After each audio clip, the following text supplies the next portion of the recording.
Vamos ahora a la cardiopatía, a las cardiopatías congénitas. Ya no nos falta mucho para poder acabar. Y bueno, dentro de las cardiopatías congénitas,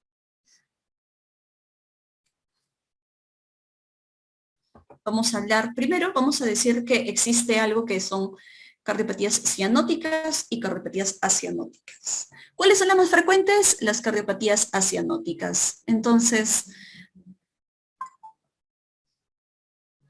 las son más frecuentes.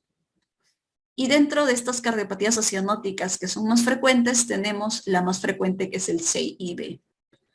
Entonces, en estas vamos a hablar que el shunt existe un shunt, un pasaje de sangre a través de algún lado de la cavidad intra o extracardíaca y que es un shunt generalmente izquierda a derecha.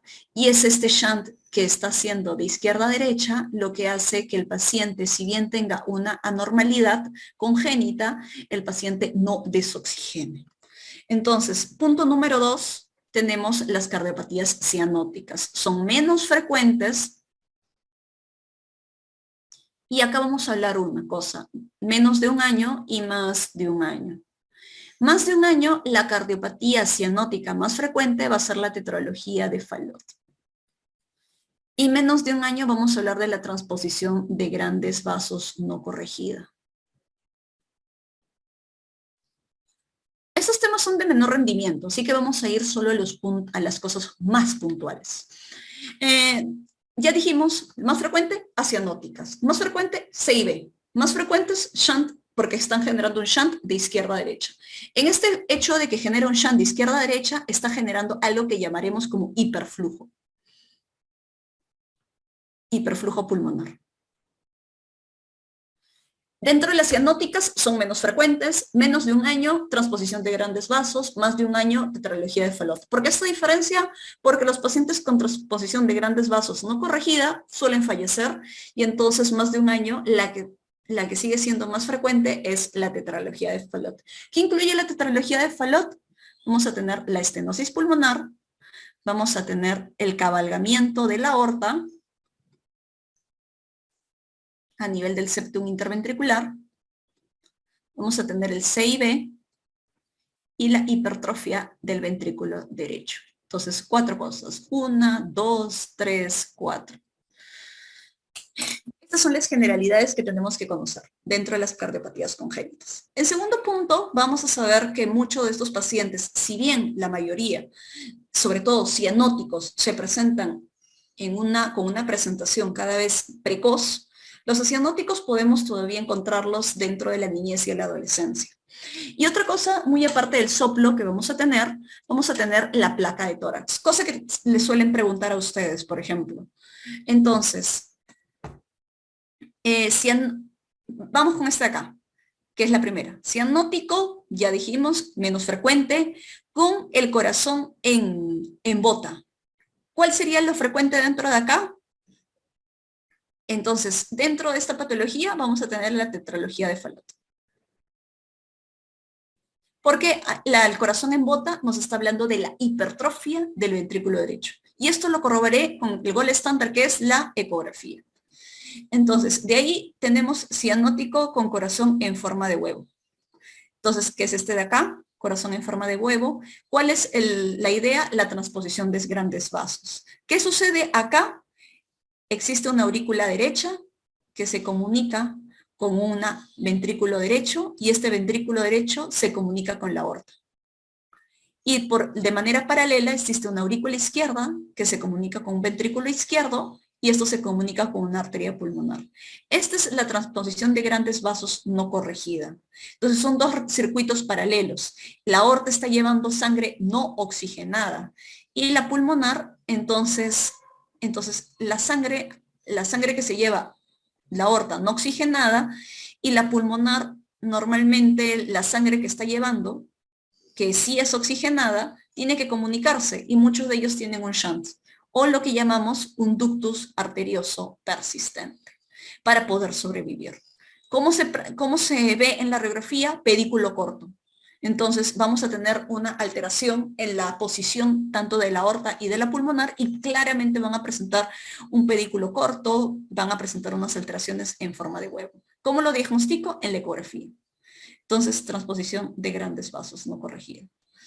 Muñeco en forma de nieve en 8. Ahí tenemos el drenaje anómalo de los venas pulmonares. Normalmente las venas pulmonares tienen que llegar a la aurícula izquierda. En este caso, llegan hacia la aurícula derecha. Y eso es lo que da la conformación del corazón en forma de muñeco de nieve. Entonces, vamos a poner drenaje venoso anómalo total de las venas pulmonares. Drenaje anormal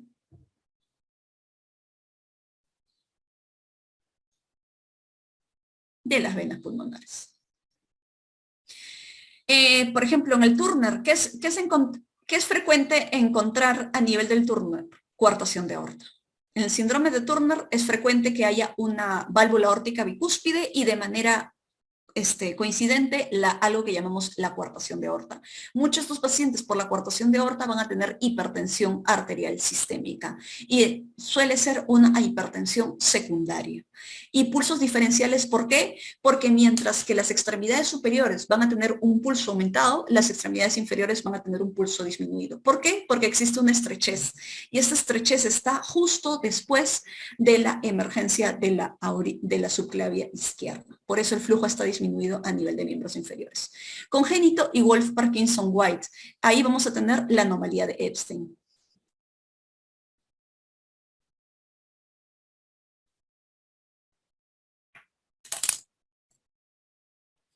Algunos síndromes que también son típicos, recordemos que todas estas cardiopatías congénitas, hay alguno de ellos que viene con algún tipo de síndrome.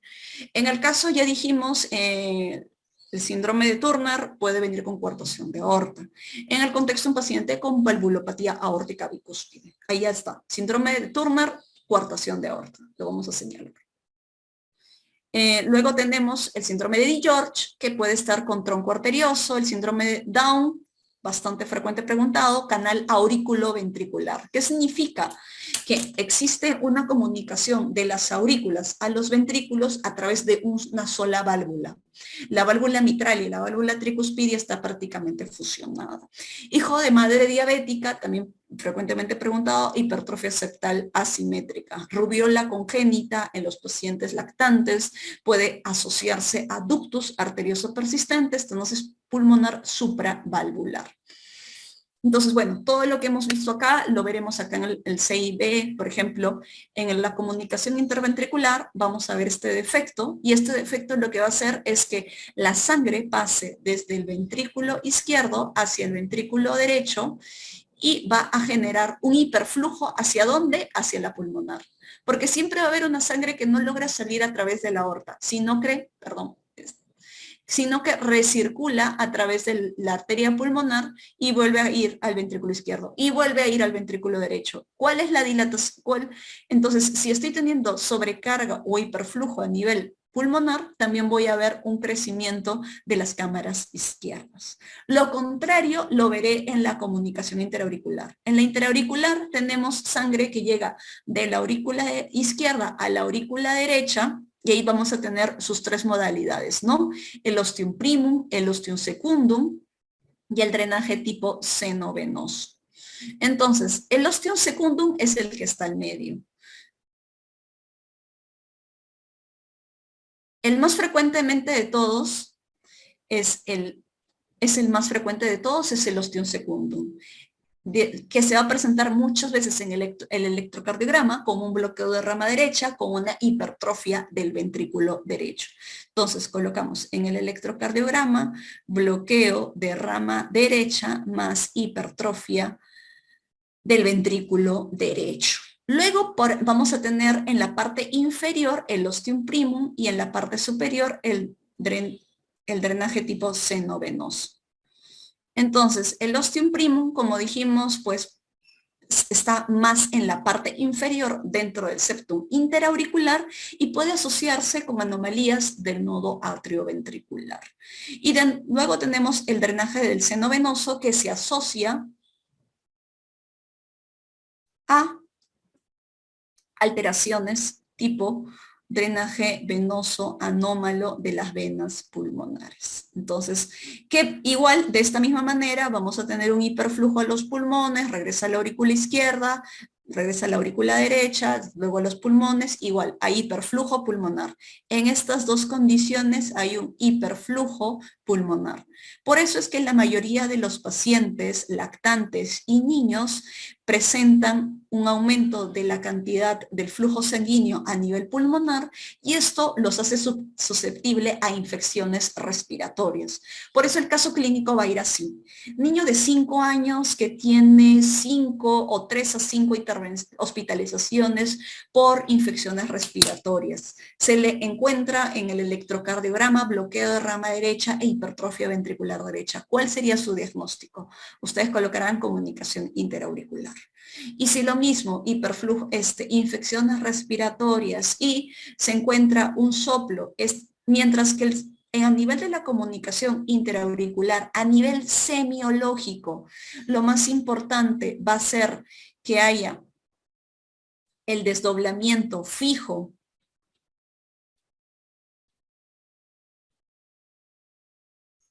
del segundo ruido.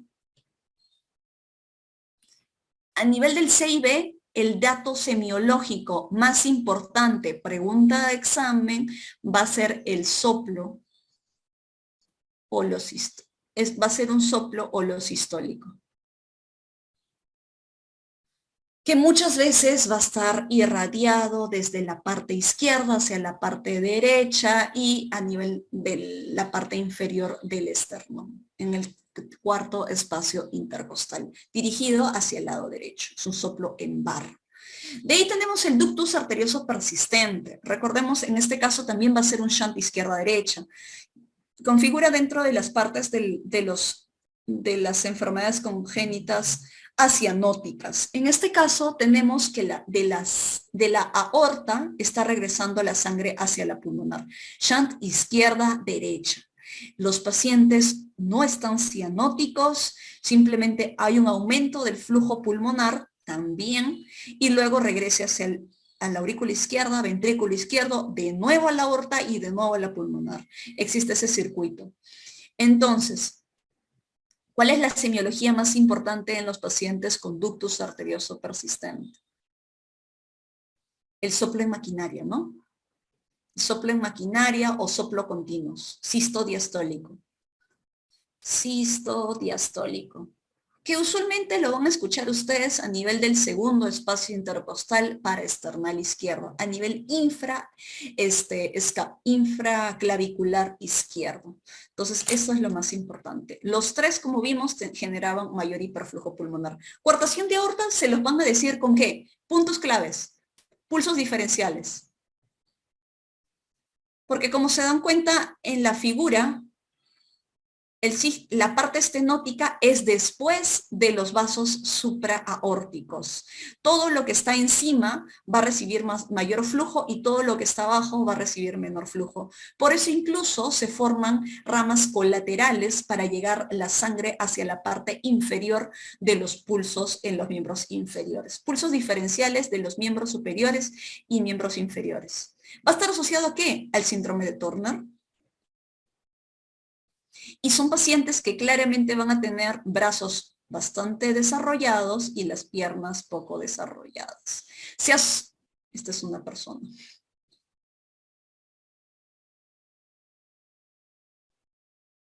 Y también se asocia a la valvulopatía aórtica bicúspide.